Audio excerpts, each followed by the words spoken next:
για όλους σας ολοκληρώθηκε. Θέλουμε έναν απολογισμό, τι κρατάτε, τι θέλετε να πετάξετε εν ώψη της συνέχειας. Εντάξει, σίγουρα ήταν μια δύσκολη χρονιά για την ομάδα. Όλοι ήμασταν εδώ για ένα σκοπό.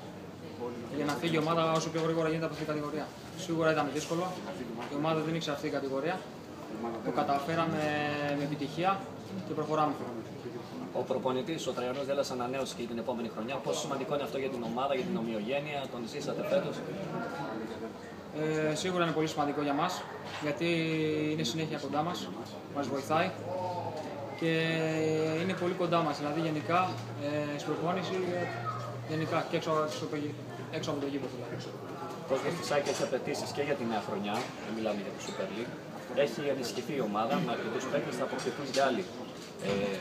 Τι περιμένετε διαφορετικό την επόμενη χρονιά και τι υπόσχεστε στον κόσμο της ΑΕΚ? Εντάξει, όλοι ξέρουμε η ΑΕΚ γιατί βρίσκεται εδώ. Σίγουρα και του χρόνου θα πάμε για να ανέβουμε κατηγορία. Αυτό είναι το που πρέπει να πετύχουμε. Πιστεύω ότι θα τα καταφέρουμε. Εύκολα ή δύσκολα. Είναι μια δύσκολη κατηγορία και η Β' Εθνική και πρέπει να πάμε την ομάδα και πρέπει. Τι είπατε στα αποδητήρια στο μικρό για τον γκολ που πέτυχε? Εντάξει, να το πούμε συγχαρητήρια. Καλή αρχή και πάντα επιτυχίες.